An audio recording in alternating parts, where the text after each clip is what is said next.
भारत के मारूफ अदाकार इरफान खान मुंबई में इंतकाल कर गए हैं। उन्होंने मौत से पहले एक खत लिखा था। दोस्तों, वो खत अंग्रेजी जबान में है, उसका उर्दू तर्जुमा करके हम आप तक पहुंचा रहे हैं। आप अंदाजा लगाइए कि कैंसर के बड़े मरज से लड़ने वाला इरफान खान क्या सोचता था।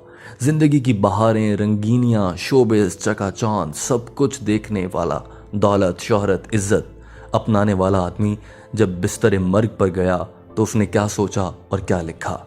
आपको ये बता दें कि यह ख़त इरफान खान ने लंदन के एक अस्पताल में जब वो ज़ेरे इलाज थे वहाँ बैठकर लिखा था। उस अस्पताल की खिड़की से लंदन का मशहूर तरीन cricket ground Lord's cricket ground भी नज़र आता था। इरफान खान ने अपने इस ख़त में क्या लिखा था, आइए हम आपको बताते हैं। कभी ऐसा भी होता है कि तुम्हारी आंख उस झटके से खुलती है जो ज़िंदगी तुम्हें जगाने के लिए देती है। तुम हड़बड़ा कर उठ जाते हो। पिछले 15 दिनों से मेरी जिंदगी एक सस्पेंस वाली कहानी बनी हुई है।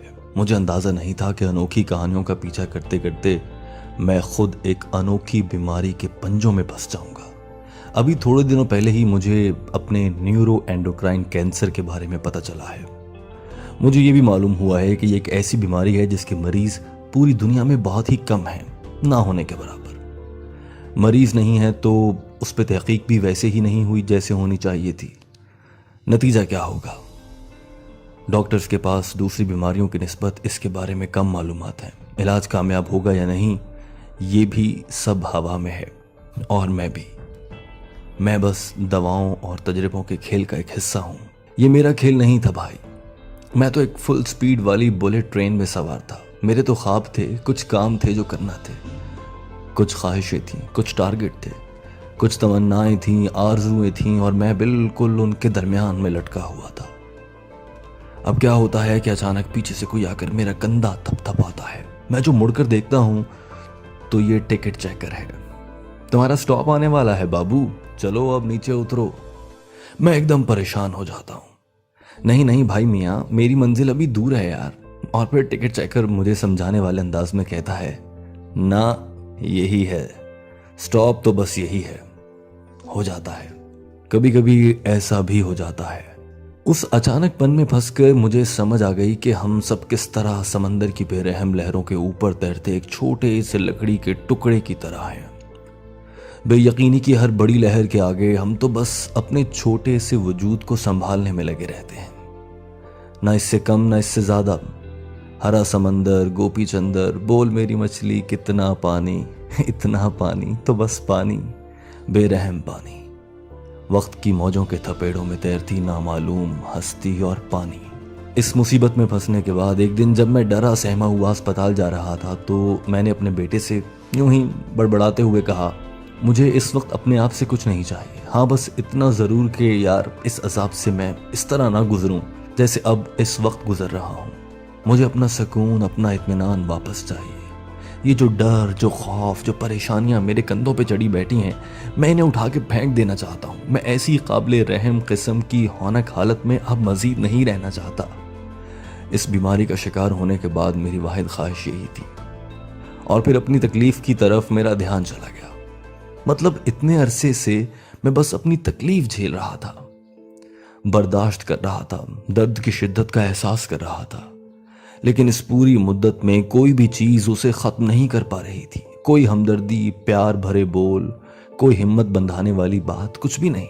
उस वक्त पता है कैसा लगता था, जैसे पूरी कायनात सिर्फ एक चीज का रूप धार चुकी है, दर्द, खौफनाक दर्द। वो दर्द जो हर चीज से बड़ा है। हर चीज से मायूस होकर थका हारा बेहाल जब मैं अस्पताल के अंदर दाखिल हो रहा था तो सामने की तरफ मेरी नजर पड़ी। ये लंदन का एक अस्पताल था। सामने लॉर्ड्स क्रिकेट ग्राउंड था। वो लॉर्ड्स जिसे देखना मेरे बचपन की सबसे बड़ी हसरत था। और अब उस तकलीफ के दौरान वहां लगा कि विवियन रिचर्ड का एक बड़ा सा हंसता हुआ पोस्टर भी मुझे अपनी तरफ खींच नहीं सका। दुनिया तो जैसे अब मेरे काम ही की नहीं रही। खैर, उस अस्पताल में एक कॉमा वार्ड भी था। वो सारे मरीज जो लंबे अरसे के लिए होश और बेहोशी बल्कि जिंदगी और मौत के दरमियान लटके हुए थे, वो उधर रखे जाते थे। ऊपर, बिल्कुल मेरे वार्ड के ऊपर वाले कमरे में एक दिन मैं अपने कमरे की बालकनी में खड़ा था तो जैसे एक धमाका हुआ। गेम ऑफ लाइफ और गेम ऑफ डेथ के बीच में है क्या एक सड़क, क्रिकेट को गेम ऑफ लाइफ भी कहते हैं। एक तरफ एक अस्पताल है और उसके बिल्कुल सामने दूसरी तरफ एक स्टेडियम, और दोनों में खेले जाने वाले खेल की एक चीज कॉमन है, बेयकीनी। ना लॉर्ड स्टेडियम में पता है कि अगली गेंद पे क्या होगा, ना अस्पताल में अगली सांस का पता है। कामिल बेयकीनी। ये फीलिंग जैसे मेरे अंदर उतर गई। अब मुझे कायनात की वुसअत, उसकी ताकत और उसके निज़ाम सब कुछ कहीं ना कहीं समझ आना शुरू हो गए थे। आखिर मेरा अस्पताल एक खेल के मैदान के सामने क्यों था, और सिर्फ मैंने ही इस बात को इतनी शिद्दत से क्यों महसूस किया? ये सब मुझे आपस में जुड़ा हुआ लगने लगा। तो समझो कि बस जो चीज़ यकीनी है वो बेयकीनी है, यानी बेयकीनी के अलावा इस पूरी कायनात में कुछ भी ऐसा नहीं जिसे यकीनी कहा जा सके। अब जब सभी बेयकीनी के भाव में हैं, तो मैं क्या और मेरी बेयकीनी क्या? मुझे तो बस अपने बाकी रह जाने वाली ताकत को संभालना है और अपने हिस्से का खेल अच्छे से खेलना है। That's it. तो बस उस एक लम्हे के बाद मुझे समझ आ गई। मैं जान गया कि नतीजा जो भी निकले, मुझे इस हकीकत को मानना होगा। उधर सब कुछ ऐसा ही है, चाहे मेरे पास 8 महीने बचे हैं, चाहे 2 माह, या बेशक 2 और साल, या बेशक 2 मजीद साल, सब कुछ एक तूफानी लहर में है। उसके बाद तमाम खदशे, तमाम डर, तमाम खौफ, परेशानियां, सब कुछ धुंधले होते गए और मेरा दिमाग इन सब से खाली हो गया। सारी उम्र में पहली बार तब मुझे अंदाजा हुआ कि आज़ादी का कोई मतलब वाकई में है। ऐसा लगता था जैसे मुझे कोई बड़ी कामयाबी मिली है, जैसे जिंदगी का जादू भरा जायका मुझे पहली बार चखने को मिला है, और ये सब मेरे जिस्म की एक एक पूर में उतर चुका था।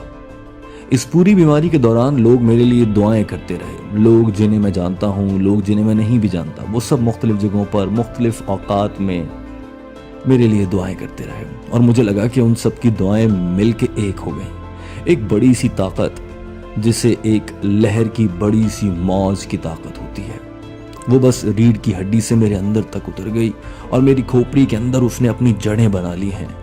अब वो उधर उगती रहती है, कभी एक छोटा सा उम्मीद का पौधा, कभी एक पत्ता, कभी एक नर्म सा तना। मैं उसे देखता हूँ और खुश होता रहता हूँ। इतनी सारी दुआओं के नतीजे में इस पे जो भी फूल उगता है, जो भी नई टहनी निकलती है, जो भी पत्ता आता है, वो मुझे सिर्फ खुशगवार सी हैरत और खुशियां देता है। तो वो जो लकड़ी का नन्हा सा टुकड़ा है ना, उसे क्या जरूरत है कि वो पानी के बहाव का रुख बदलने की कोशिश करे? उसे ये बात समझ लेनी चाहिए कि हम सब कुदरत की गोद में बैठे हैं, जो हमें हल्के फुल्के झूले दे रही है, न इससे ज्यादा न इससे कुछ भी कम। That's it. खतरनाक कैंसर की तकलीफ दे गोद में बैठकर इरफान खान ने ये सब कुछ लिखा। खुदा इरफान खान की मग़फ़िरत फरमाए। दोस्तों, इरफान खान की जानिब से लिखे गए इस खत का तर्जुमा आपने सुना। ये खत दूसरे अहबाब तक पहुंचाइए और याद रखिए, जिंदगी खुदा की दी गई एक मोहलत है। वो कभी भी अपनी जानिब इस मोहलत को वापस ले सकता है। हम इंसान बेबस हैं और हम इंसान कोशिश में लगे रहते हैं कि ज़्यादा से ज़्यादा वक्त गुजार लें, माल इकट्ठा कर लें, दौलत बना लें, लेकिन सब ठाठ पड़ा रह जाएगा जब लात चलेगा बंजारा। इरफान खान दुनिया में नहीं रहे।